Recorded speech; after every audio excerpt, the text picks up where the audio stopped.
Hello dear friends, access education call में आपका स्वागत है। आज का हमारा जो टॉपिक होगा वो डाइट प्लान से होगा कि विभिन्न प्रकार के रोग में हमें किस प्रकार का चिकित्सीय आहार देना चाहिए। जैसे कुछ रोग ऐसे होते हैं जिनमें हमें कम कैलोरी युक्त आहार की आवश्यकता होती है और कुछ हमारे रोग ऐसे होते हैं जिनमें हमें अधिक कैलोरी की आवश्यकता होती है। जैसे कुछ रोग ऐसे होते हैं जिनमें हमें रेशे युक्त भोज्य पदार्थ को देना चाहिए। जैसे अगर मान लो कॉन्स्टिपेशन हो जाता है, में कब्ज हो जाता है, तो रेशे युक्त भोज्य पदार्थों को उसमें देना चाहिए। अगर हमारे कोलन में जो है किसी प्रकार के विकार उत्पन्न हो जाते हैं तब हमें रेशे युक्त भोज्य पदार्थ देना चाहिए। लेकिन जैसे यदि हमें अतिसार हो जाता है तो हमें रेशे युक्त भोज्य पदार्थ नहीं देना चाहिए बल्कि तरल भोज्य पदार्थ देना चाहिए। तो इसके बारे में आज हम अध्ययन करेंगे। तो आज का हमारा जो टॉपिक होगा वह होगा विभिन्न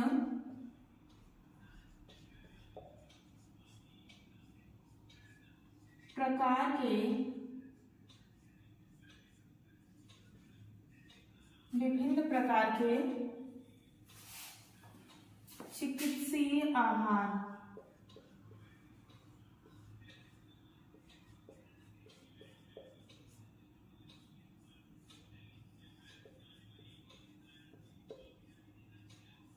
विभिन्न प्रकार के चिकित्सीय आहार, जिसमें हम सबसे पहले जानेंगे कम कैलोरी युक्त आहार।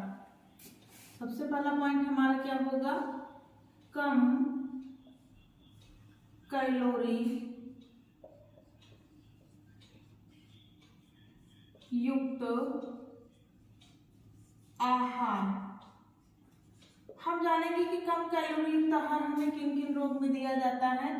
तो जो हमारा कम कैलोरी युक्त आहार होता है वह जैसे मोटापा हो गया, ओबेसिटी, मधुमेह हो गया, डायबिटीज, किडनी डिसीज हो गया, गुर्दे का रोग,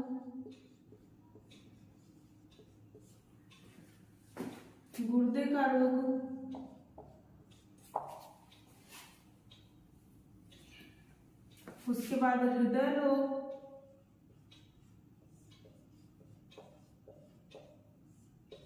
गठिया,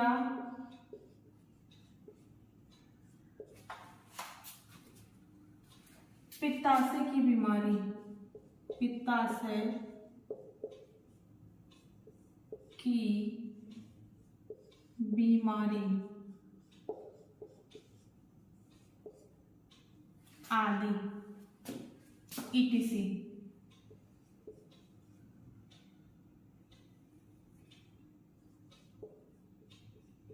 आदि। तो सबसे पहले हम क्या जाने कि जो हमारा चिकित्सीय आहार होता है कम कैलोरी युक्त भोज्य पदार्थ हमें किस किस रोग में देना चाहिए। मोटापा में हमको देना चाहिए, मधुमेह में, गुर्दे के रोग में देना चाहिए, हृदय रोग में, गठिया में, पित्ताशय की बीमारी में कम कैलोरी युक्त भोज्य पदार्थों को देना चाहिए। अब हम सेकंड जानेंगे अधिक कैलोरी युक्त भोज्य पदार्थ। अधिक कैलोरी युक्त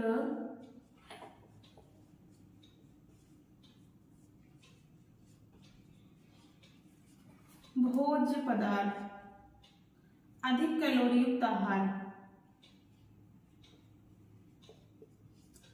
अधिक कैलोरी युक्त आहार जिसमें देना चाहिए जैसे कुपोषण हो गया,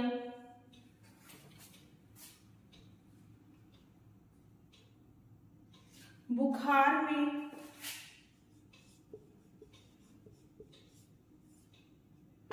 अपर्याप्त पोषण में,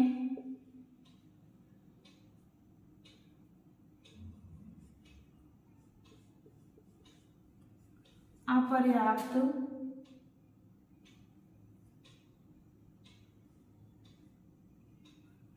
पोषण में,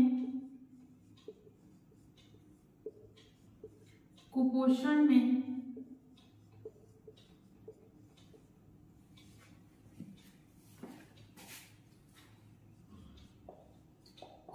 में,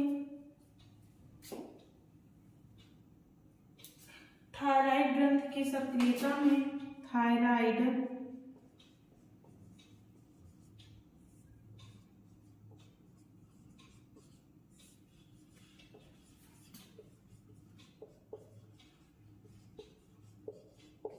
थायराइड ग्रंथि की सक्रियता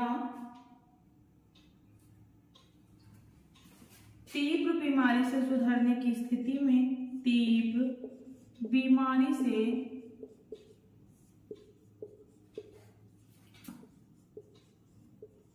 सुधरने की स्थिति में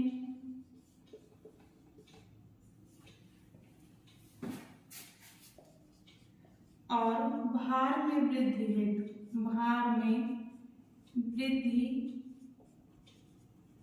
हेतु क्या करना चाहिए? अधिक कैलोरी युक्त आहार हमें देना चाहिए। अधिक कैलोरी युक्त आहार कब कब देना चाहिए? तो बुखार में, अपर्याप्त पोषण में, कुपोषण में, थायराइड ग्रंथि की सक्रियता में, कोई व्यक्ति है तीव्र बीमारी से उठा हुआ है तो उसको सुधरने की स्थिति में, और भार की वृद्धि में हमें अधिक कैलोरी युक्त भोज्य पदार्थों को देना चाहिए। इसके बाद अब हम अगला जानेंगे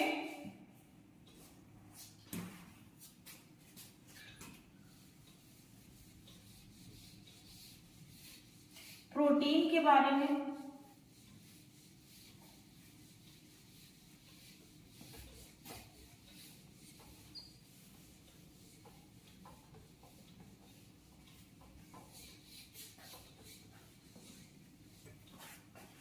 तो तीसरा पॉइंट हमारा होगा कम प्रोटीन युक्त आहार। कम प्रोटीन युक्त आहार।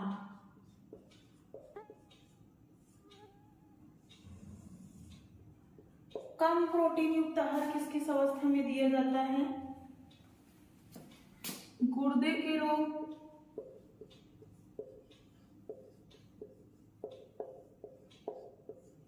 बेहोशी की स्थिति में,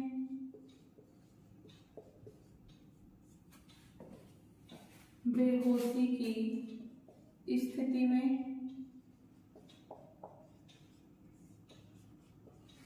अथवा हिपैटिक कोमा,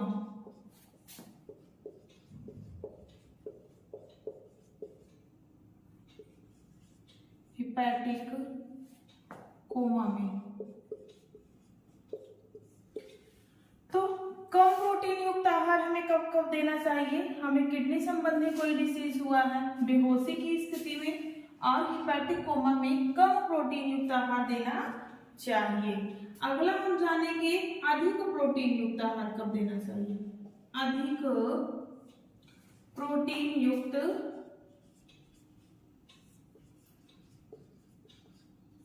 आहार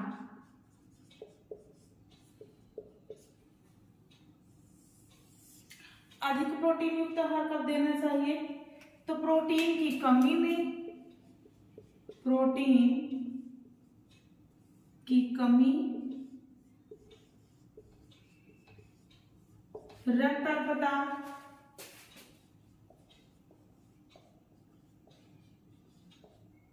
प्रोटीन की कमी, रक्त अल्पता, यकृत रोग, चोट लग जाना,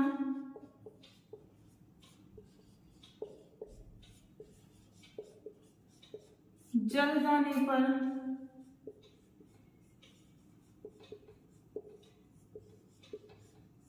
ऑपरेशन की स्थिति में,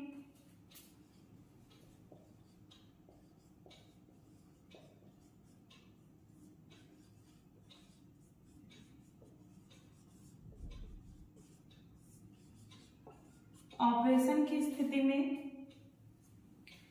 तीव्र ज्वर के समय, तीव्र ज्वर के समय,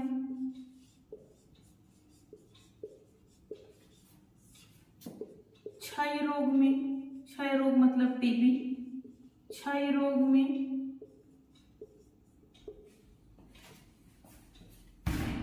और बीएमआर बढ़ जाने पर, बीएमआर बढ़ जाने पर।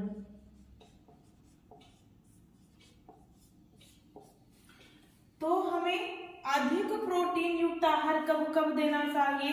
तो जब हमारी बॉडी में प्रोटीन की कमी हो, मतलब क्वाशियोरकर मैरास्मस जैसी बीमारी हुई हो, रक्त अल्पता एनीमिया की प्रॉब्लम हो, यकृत शोथ बीमारी कोई हो गई हो, हमें चोट लग गया हो, विशेष तीव्रता के साथ यदि जल गया हो कोई व्यक्ति, ऑपरेशन के बाद की जो स्थिति होती है, तीव्र फीवर की स्थिति में, क्षय रोग की स्थिति में और बीएमआर के बढ़ जाने पर कैसा आहार देना चाहिए? तो अधिक प्रोटीन युक्त आहार देना चाहिए। आज के वीडियो में हमने क्या क्या जाना कि कम कैलोरी युक्त आहार किन किन रोग में दिया जाता है, अधिक कैलोरी युक्त आहार किन किन रोग में दिया जाता है, कम प्रोटीन युक्त आहार किन किन रोग में दिया जाता है और अधिक प्रोटीन युक्त आहार किन किन रोग में दिया जाता है। इन 4 बिंदुओं के बारे में हमने जाना। इस वीडियो में बस इतना ही। हमारे चैनल को लाइक शेयर सब्सक्राइब करें और अपने फ्रेंडों के साथ जरूर शेयर करें। मिलेंगे आपको नेक्स्ट वीडियो में, तब तक के लिए धन्यवाद।